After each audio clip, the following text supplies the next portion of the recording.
नमस्कार सभी को। हमने पिछले वीडियो में जो अध्ययन किया था वो था बौद्ध धर्म का विभाजन। बौद्ध धर्म कैसे दो संप्रदायों में हीनयान और महायान में विभाजित हुआ उसके बारे में अध्ययन किया था। आज जो इस वीडियो में हम अध्ययन करेंगे वो है बौद्ध धर्म की संगीतियाँ।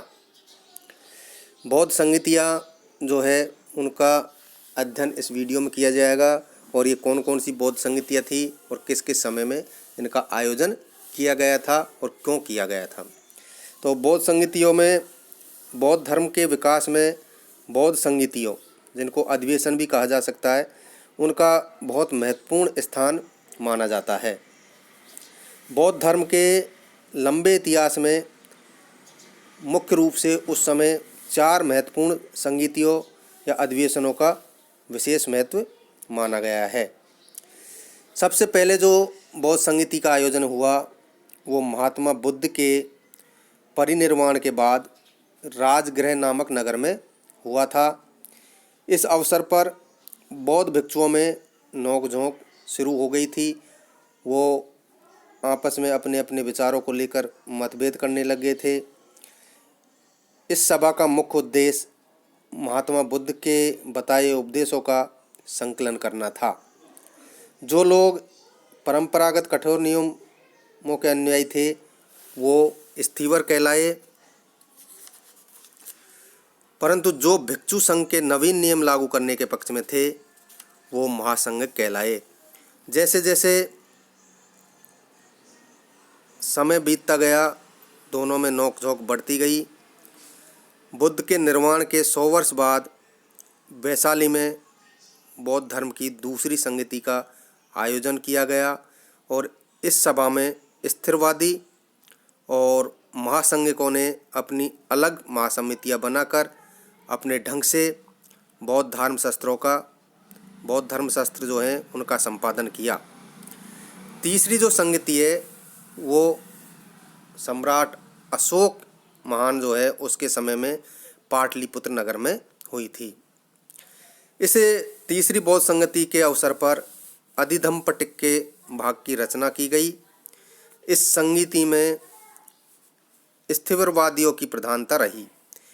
यद्यपि अशोक ने बौद्ध धर्म के सभी संप्रदायों को एकता के सूत्र में बांधने का अथक प्रयास किया था, फिर भी इनमें मतभेद कायम रहे।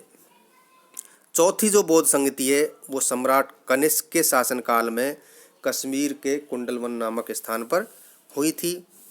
इस संगति में सर्वास्तिवाद नामक संप्रदाय की प्रधानता रही और इस अवसर पर बौद्ध ग्रंथों पर जो टीकाएँ लिखी गई वो विभाषा के नाम से प्रसिद्ध हुई। इस प्रकार इन 4 बौद्ध संगतियों में जो अधिवेशन हुए उनमें बौद्ध धर्म में कुछ वैचारिक मतभेद जो हुए थे उनका समाधान और नई जो चीज़ें जो जोड़नी थी उनके बारे में अध्ययन या विचार विमर्श इन बौद्ध संगतियों में हुआ। फिर है बौद्ध धर्म का मुख्य साहित्य। बौद्ध धर्म का साहित्य सामूहिक रूप से त्रिपिटक को कहा जाता है। उनके नाम है सुत्तपिटक, दूसरा है विनयपिटक और तीसरा है अधिधम्मपिटक। सुत्तपिटक के 5 विभाग हैं, जिसमें पहला है दीर्घ निकाय, दूसरा है मंजम निकाय, तीसरा है संयुक्त निकाय, चौथा है अंगुत्तर निकाय और 5वां है खुद्दक निकाय। इनमें बौद्ध धर्म के विभिन्न अंगों, विश्व की उत्पत्ति, जाति व्यवस्था की कृत्रिमता, निर्वाण प्राप्ति के साधन, पुनर्जन्म, आत्मज्ञान, आत्मचिंतन आदि विषयों का विवेचन है। विनयपिटक में भिक्षुओं के आचरण संबंधी नियम है, जबकि अधिधम्मपिटक में महात्मा बुद्ध के उपदेशों का वर्णन है। ये 7 अध्यायों में विभक्त है। इन त्रिपिटकों की अनेक टीकाएँ तथा व्याख्याएँ हैं, जिनमें बौद्ध विद्वानों ने बौद्ध धर्म के नैतिक नियमों की विस्तृत व्याख्या प्रस्तुत की है। धम्मपद नामक एक ग्रंथ, जिसे बौद्ध धर्म की गीता कहा जा सकता है, इसमें 424 गाथाएँ हैं जिनमें बौद्ध धर्म का सार है। जातक कथाओं का एक संग्रह है जिसमें महात्मा बुद्ध जो है उसकी 574 पूर्व जन्म की कथाओं का वर्णन है। बौद्ध धर्म का अधिकांश साहित्य पाली भाषा में लिखा गया है।